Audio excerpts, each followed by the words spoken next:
Elle est celle de non-transparence. Elle est celle de vocabulaire dévalorisant. Elle est... Comme le dit Thomas Sankara, il faut s'en débarrasser. Alors si on ne développe pas, on ne peut pas non plus aider à développer. Ça fait près d'un siècle que l'aide au développement se balade en Afrique. Ça ne marche pas. On se rappelle du discours du président du Ghana face à Emmanuel Macron. Lorsque l'on regarde l'Afrique et que l'on considère ses ressources, c'est l'Afrique qui devrait donner de l'argent aux autres pays. Bon, c'était déjà du lourd face à Macron. Mais là, tu vas découvrir le discours d'une Africaine qui a laissé Macron sans voix et qui met juste une grosse claque. J'ai des choses à dire, mais il faudrait bien que vous me permettiez de respecter les salutations d'usage. Monsieur le Président, chers invités, chers Français, chers Africains, chers amis, Mesdames, Messieurs, et à tous ceux qui sont là aujourd'hui et qui nous suivent à travers les médias pour participer à cette conversation directe et surtout sans filtre. Bonjour. Bonjour. Je suis Raïmwende Elda Kwama. Je suis africaine, je suis burkinabé, je suis intègre. Merci. Nul besoin donc de vous préciser que mon interpellation sera celle de la vérité, de la sincérité et de la franchise. Sans filtre, Monsieur le Président. Mon point va s'articuler autour de tous ces imaginaires-là. Et s'il s'agit de parler des imaginaires et de ces concepts faux, incompatibles à la réalité de nos peuples, il faudra surtout parler du vocabulaire dépassé, inadapté, dévalorisant, qui réside encore dans vos discours et dans celui de vos institutions lorsque vous vous adressez à l'Afrique ou lorsque vous levez des fonds pour aider l'Afrique. Parmi ces expressions, il y en a une qui retient mon attention tout le temps et qui par fini me dérange. L'aide au développement. Monsieur le Président, l'aide, tant qu'elle n'aide pas, tant qu'elle n'amène pas à se départir de l'aide, comme le dit Thomas Sankara, il faut s'en débarrasser. Car l'aide, ce type d'aide-là rend esclave. Ce type d'aide-là empêche les peuples, les populations de s'en sortir par elles-mêmes, par leur propre capacité, parce qu'elles peuvent le faire, Monsieur le Président, et vous devrez le savoir, le meilleur est en chacun d'entre nous, quelle que soit notre origine. Je continue donc pour vous citer ici Feu Joseph Kizerbo, un intellectuel africain, certainement que vous le connaissez, vous lisez beaucoup, n'est-ce pas, Monsieur le Président? Il a dit, et je cite, « On ne développe pas, on se développe. » Fin de citation. Alors si on ne développe pas, on ne peut pas non plus aider à développer. Ça fait près d'un siècle que l'aide au développement se balade en Afrique. Ça ne marche pas.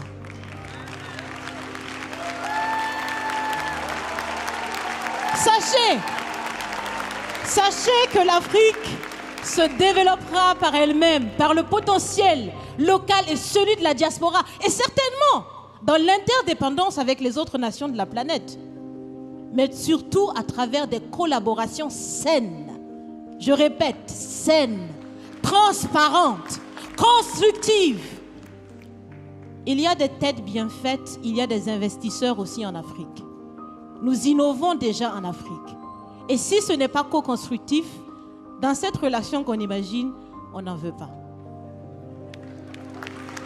C'est donc fini.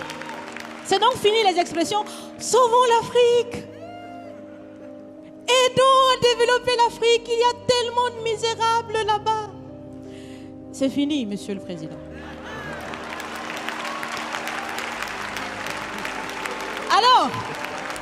Alors, si on doit vivre ensemble, parce qu'il le faut à tout prix. Ça sera dans l'interdépendance, je répète, mais surtout et aussi dans le respect et la valorisation des uns et des autres. Monsieur le Président, vous avez voulu ce sommet différent. Vous nous avez appelés, nous, société civile, tout en sachant bien que tout ce qu'on peut faire, c'est dire ce qu'on pense. Vous êtes un président, vous pouvez prendre des décisions, que chacun prenne donc ses responsabilités dans ce sommet. Monsieur le Président, je vais vous proposer des actions concrètes. Est-ce que vous savez, je pense que vous le savez, l'AFD, l'Agence française de développement, fête bientôt ses 80 ans. C'est l'occasion de faire différemment. Changez déjà le nom, changez le fond. On l'a si bien dit, on veut des partenariats qui soient clairs, qui soient transparents, où nous aussi on peut parler, on a notre mot à dire, on peut aussi agir et on peut mettre aussi de l'intellect et des ressources financières sur la table de la discussion. Je vais finir parce que j'aime bien échanger avec Monsieur le Président. Mais je vais finir.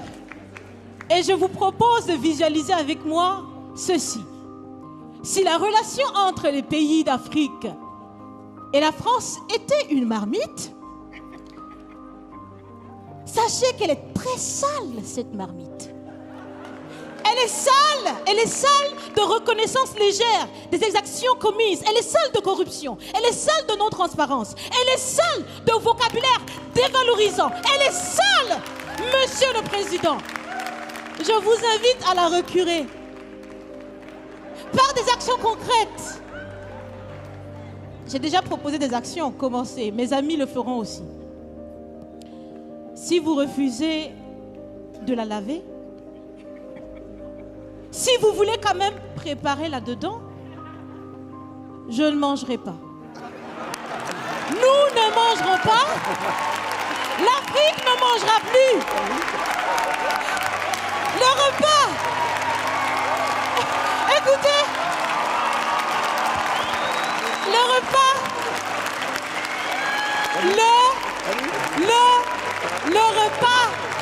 Le repas sera prêt.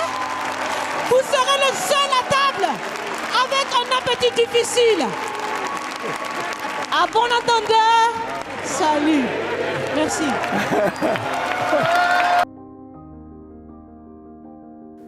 Pouah. Mais quel discours. Franchement, faut en avoir du courage pour oser parler comme ça à un chef d'État, direct, droit dans les yeux. Et ce que je voudrais mettre en évidence dans ce discours, le premier élément qui me semble le plus important, c'est quand cette jeune femme a mis en évidence le fait que on ne développe pas, mais on se développe. Et tu vois, juste le fait de remplacer le ne par se change complètement la dimension de cette phrase. Pourquoi ?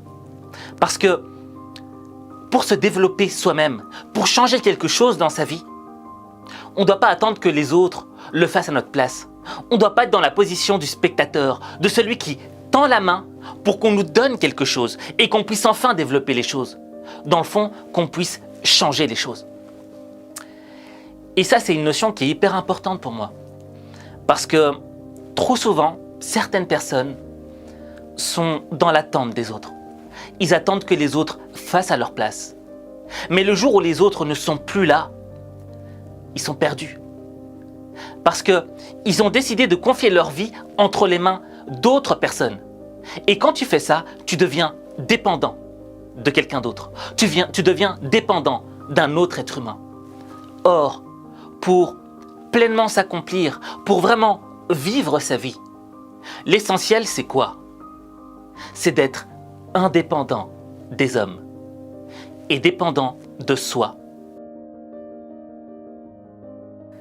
Le deuxième élément que je souhaiterais mettre en évidence dans le discours absolument magistral de cette jeune fille, c'est que, je ne sais pas si tu te souviens, mais il y a quelque temps de cela, Emmanuel Macron s'était ramassé une gifle en pleine rue par un individu. Macron s'avance décontracté vers une foule qui l'attend derrière des grilles. Il se dirige droit vers un homme en t-shirt kaki qui immédiatement lui assène une gifle.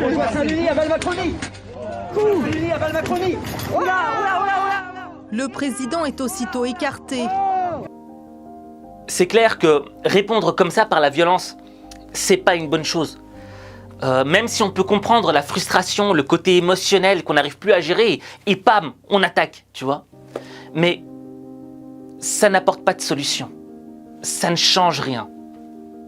T'auras beau donner 10 000 claques à Emmanuel Macron, rien ne changera. Les choses resteront figées. Et au contraire, ça n'apportera que plus de rancœur, plus de haine, un climat de violence. Cette jeune femme nous a démontré une chose. Elle nous a démontré que on pouvait mettre une claque sans toucher son adversaire. Et ça, ce sont les claques les plus puissantes. Pourquoi ? Parce qu'elles touchent les cœurs, elles heurtent les esprits.